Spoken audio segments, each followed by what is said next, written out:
सुनीता ने कभी पहाड़ नहीं देखे थे।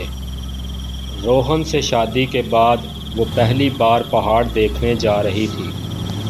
उनका होटल कुछ ही दूरी पर था जब उन्हें अपनी गाड़ी में कुछ आवाज़ें सुनाई दीं।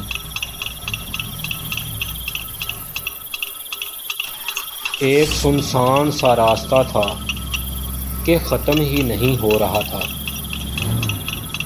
उन्हें लगा कि यहाँ रुकना ठीक नहीं है।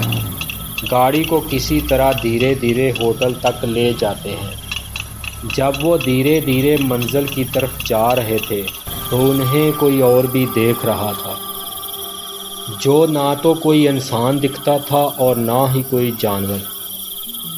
वो उनकी गाड़ी का पीछा कर रहा था।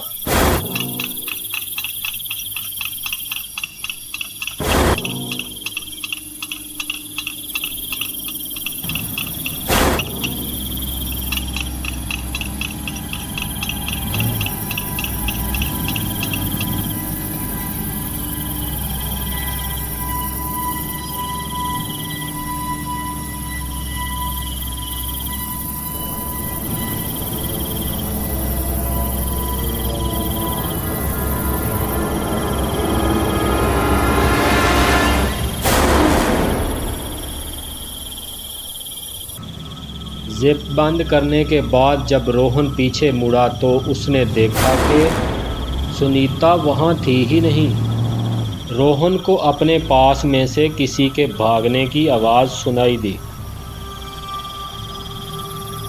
वो बहुत घबरा गया क्योंकि वो सुनीता को अकेला नहीं छोड़ सकता था। तो रोहन ने उन कदमों की आवाज़ का पीछा किया। वीरान और घने जंगल के बीच वो उन कदमों की आवाज़ों का पीछा करता गया।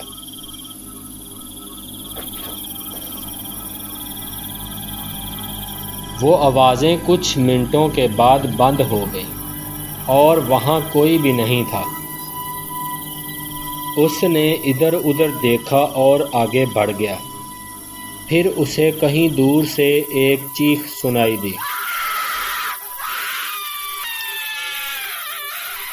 उसने देखा तो उसे कहीं दूर एक खंडर दिखा। करीब जाकर उसे दिखा कि वो एक खंडर नहीं, दरअसल एक पुराना घर है, जिसे देखकर ऐसा लग रहा था कि वहाँ इंसानों ने सालों से कदम भी नहीं रखा। वो बहुत ही डरा हुआ था। उसकी आगे जाने की हिम्मत नहीं हो रही थी, पर सुनीता को बचाने के लिए रोहन उस खंडर में घुस गया। उसने देखा कि सुनीता एक टब के अंदर बेहोश पड़ी है और वहाँ एक अजीब सा राक्षस जैसा जानवर खड़ा है, जिसका कांटों का शरीर बालों से भरा हुआ है, जिसका बड़ा सा सर और उस पर बहुत सारे बाल हैं। उसका चेहरा बहुत भयानक लग रहा था। रोहन उसको देखते ही वहाँ से बाहर भागा। वो जानवर भी उसके पीछे आने लगा।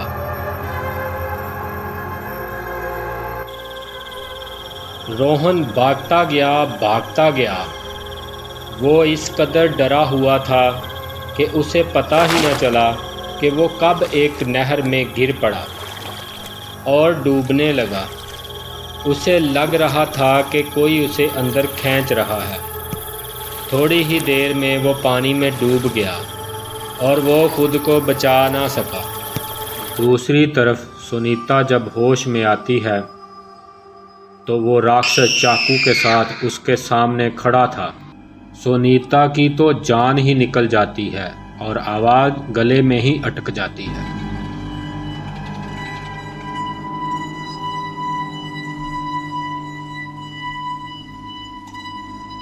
तभी राक्षस उसका सर पकड़ लेता है और चाकू उसके मुंह में घुसा देता है।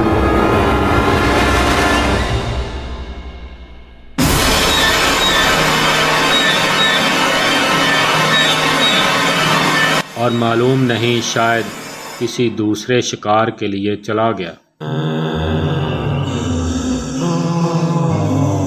एक गाड़ी उसी सड़क पर मुड़ती है जो जंगल की तरफ जाती है।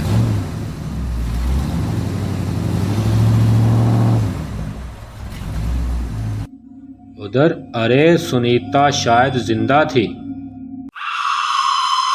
उसने चाकू को मुंह से निकाल दिया और बड़े गुस्से में वहां से बाहर जाती है।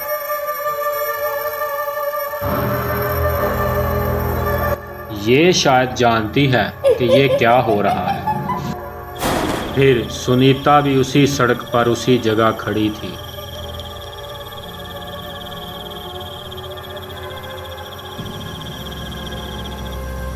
ये गाड़ी भी इधर ही आ रही थी। ऐसा लगता है कि ये गाड़ी सुनीता की मदद करेगी। अभी पता नहीं कि सुनीता यहाँ मदद मांगने के लिए खड़ी है या ये जानने के लिए हमारे साथ बने रहिए।